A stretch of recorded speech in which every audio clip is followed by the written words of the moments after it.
መጽሐፈ መሣፍንት ምዕራፍ 13 የእስራኤልም ልጆች በእግዚአብሔር ፊት እንደገና ክፉ ሥራ ሠሩ።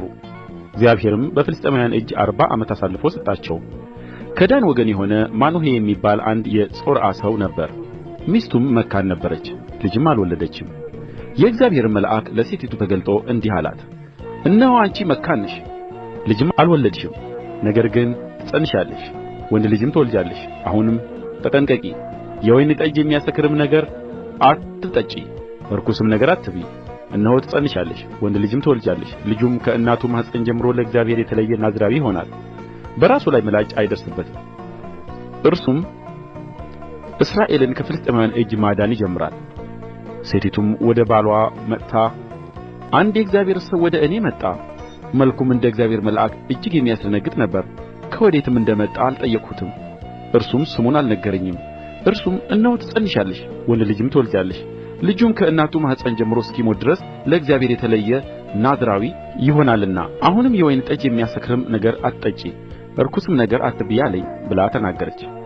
ማኑሄም ጌታ ሆይ የላክኸው የእግዚአብሔር ሰው እባክህ እንደ ገና ወደ እኔ ይምጣ፣ ለሚወለደውም ልጅ ምን እንድናደርግ ያስገንዝበን ብሎ ወደ እግዚአብሔር ለመነ። እግዚአብሔርም የማኑሄን ድምፅ ሰማ።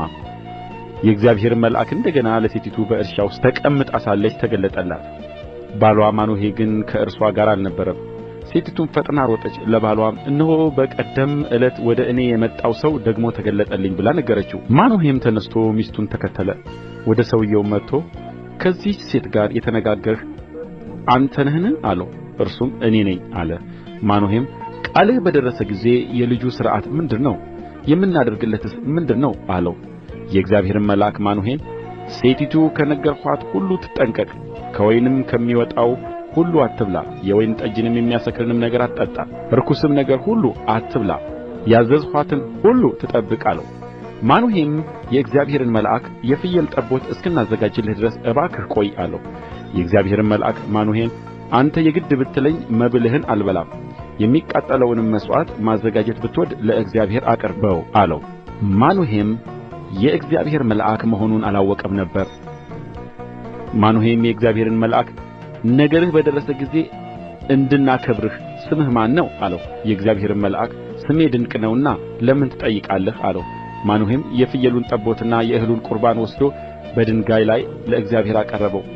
መልአኩም ተአምራት አደረገ። ማኑሄና ሚስቱም ይመለከቱ ነበር። ነበልባሉም በመሠዊያው ላይ ወደ ሰማይ በወጣ ጊዜ የእግዚአብሔር መልአክ በመሠዊያው ነበልባል ውስጥ ዐረገ። ማኑሄና ሚስቱም ተመለከቱ፣ በምድርም በግምባራቸው ተደፉ። የእግዚአብሔርም መልአክ ዳግመኛ ለማኑሄ ለሚስቱ አልተገለጠም። ያን ጊዜ ማኑሄ የእግዚአብሔር መልአክ መሆኑን አወቀ። ማኑሄም ሚስቱን እግዚአብሔርን አይተናልና ሞት እንሞታለን አላት። ሚስቱም እግዚአብሔርስ ሊገድለን ቢወድድ ኖሮ የሚቃጠለውን መሥዋዕትና የእህሉን ቁርባን ከእጃችን ባልተቀበለን፣ ይህንም ነገር ሁሉ ባላሳየን፣ እንዲህ ያለ ነገርም በዚህ ጊዜ ባላስታወቀን ነበር አለችው። ሴቲቱም ወንድ ልጅ ወለደች፣ ስሙንም ሶምሶን ብላ ጠራችው። ልጁም አደገ፣ እግዚአብሔርም ባረከው። የእግዚአብሔርም መንፈስ በጾርዓና በኤሽታኦል መካከል ባለው በዳን ሰፈር ውስጥ ሊያነቃቃው ጀመረ።